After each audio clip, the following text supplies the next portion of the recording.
Oke, assalamualaikum warahmatullahi wabarakatuh. Di sini saya mau menjelaskan tentang sensor dan penguatan. Pada minggu 10 tugas Pak Reza Kahar yaitu video tutorial. Nah, di sini saya meminjam PPT dari Bapak Yayan Hendriawan STMT Mkom. Memang di sini saya tidak ada banyak perubahan untuk PPT-nya. Nah, di sini sensor ya, langsung aja ke materi. Sensor adalah sesuatu yang digunakan untuk mendeteksi adanya perubahan lingkungan fisik atau kimia. Terus variabel yang dikeluarkan dari sensor itu mudah menjadi besaran listrik pada transceiver. Terus di sini juga pada saat ini sensor tersebut dibuat dengan ukuran yang sangat kecil dengan order nanometer. Ukuran yang sangat kecil itu memudahkan pemakaian dan lebih hemat.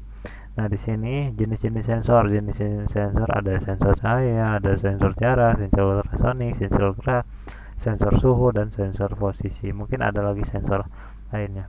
Nah, di sini sensor cahaya itu komponen yang merupakan terkendalkannya untuk mendeteksi energi cahaya itu.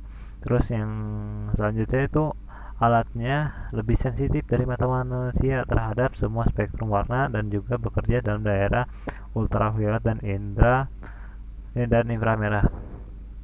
Nah, energi cahaya bisa diolah dengan cara yang tepat, dapat dimanfaatkan dengan maksimal, teknik pengontrolan dan teknik kompresi. Terus penggunaan yang praktis seperti sensitif cahaya, itu sensor cahaya.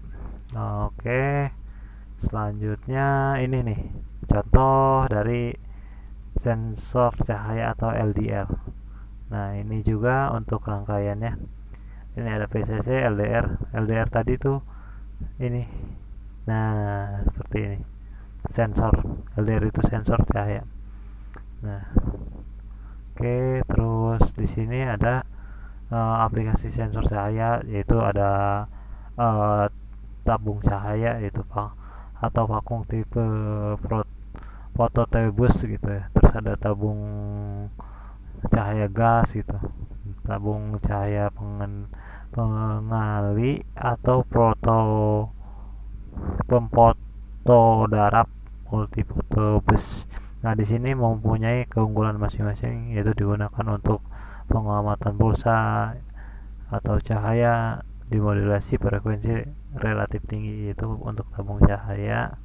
Terus untuk tabung cahaya gas itu digunakan untuk industri gambar seperti film atau video lah yang dibuat. Terus tabung cahaya pengendali pemfotodarab multifotos digunakan untuk penguatan yang sangat tinggi, biasanya digunakan pada fotoelektrik dan alat-alat kontrol dan juga sebagai alat cecah. Oke, terus nah ini untuk sel fotokonduktif. Nah, disebut juga dengan tahanan LDR ya, yang bertanggung jawab terhadap cahaya, dipakai luas dalam industri untuk penerapan kontrol laboratorium. Terus ada sel-sel fototegangan, yaitu merupakan semikonduktor untuk merubah energi radiasi listrik. Contohnya itu sel matahari. Jadi sel solar di sel matahari lagi, sel solar.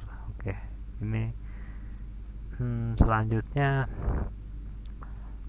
Nah, komponen sensor cahaya itu biasanya merupakan elektromagnetik atau EM yang memiliki spektrum yang berbeda satu dengan lainnya. Setiap warna spektrum mempunyai energi frekuensi yang berbeda.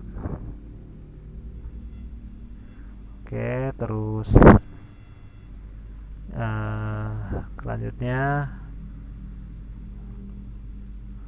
kelewat. Nah, ini untuk komponen sensor cahaya. Untuk komponen sensor cahaya,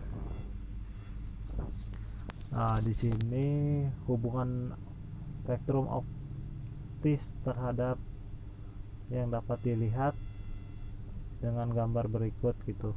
Energi foton dirubah menjadi energi apa gitu. Nah, di sini setiap warna spektrum cahaya dinilai gitu. Nah di mana persamaannya WP sama dengan HP per lambda. Nah di WP di sini proton Fe. Nah energi proton ya, energi foton, maaf, H-nya itu konstanta Planck, C-nya itu kecepatan cahaya terhadap elektromagnetik, terus lambdanya itu panjang gelombang, dan F-nya itu sebagai frekuensi. Nah ini untuk frekuensi yang bergantung dapat diterima elektron berpindah tingkat energinya. Terus spektrum optis diperlihatkan pada gambar berikut. Nah ini contoh dari spektrum optis. Nah selanjutnya ada sensor jarak. Sensor jarak itu mendeteksi keberadaan benda di dekatnya secara fisik itu. Misalnya kalau sensor jarak itu bisa kita ketahui mungkin pada saat kita ingin membuka pintu, pintu akan terbuka dengan sendirinya, atau lift akan terbuka dengan sendirinya, seperti itu. Sering memancarkan elektromagnetik dan atau berkas radiasi elektromagnetik seperti infrared atau inframerah untuk mencari perubahan dalam bidang atau sinyal kembali. Nah di sini ada jenis-jenis sensor jarak, ada kapasitif sensor, konvokal sensor, ada draw wire sensor, induktif sensor, ada infrared thermometer, ada laser distance sensor, ada laser sensor, dan sensor timbangan dinamis. Mungkin ada sensor lagi yang lain yang saya belum tahu. Nah ini sensor ultrasonik itu adalah komponen yang berdasarkan prinsip kerja pemantulan gitu dalam gelombang, sehingga dapat dipakai untuk menafsirkan sebuah benda fisik yang ada dalam frekuensi. Frekuensinya itu biasanya sekitaran 40 sampai 400 Hz. Nah oke, langsung ini untuk prinsip kerjanya bisa dibaca. Untuk ultrasonik ini untuk estimasi prinsip kerja. Nah faktor amplitude yang dihasilkan sensor itu jarak sama kualitas sensor. Nah ini contohnya untuk menghitung jarak ialah dengan mengalihkan separuh waktu yang dipakai oleh signal ultrasonik untuk berjalannya dari rangkaian TX sehingga ditangkap oleh rangkaian RX gitu. Nah seperti itu, dengan kecepatan ramad dari sensor ultrasonik tersebut. Oke, ini untuk alat ultrasonik, ini untuk rangkaian ultrasonik. Sensor gerak. Nah sensor gerak itu adalah sensor yang diaplikasikan pada bank, mall, dan sebagainya. Mungkin banyak dilihat itu. Nah sensor gerak itu bentuknya kecil, konsumsi daya rendah, tak cepat aus, harganya relatif mahal. Nah ini untuk prinsipnya. Jadi jarak tertentu bisa kita lihat, maka dia akan membuka.